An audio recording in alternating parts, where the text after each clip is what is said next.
Today we're making chicken stock from scratch. Gosh, it's like healing to the soul. So we're gonna start by dumping in our carcass bones and then all of the frozen veggie scraps that we've accumulated over time, and then add about 12 cups of filtered water.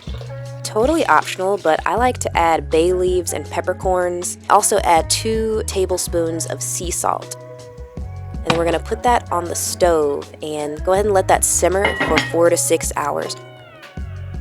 Personally, I like to go the full 6 hours because it just really brings out those flavors in the best way possible. All right, so it's been about 6.5 hours. Cheers.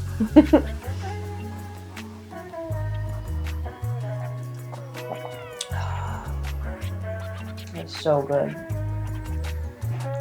It's very warming.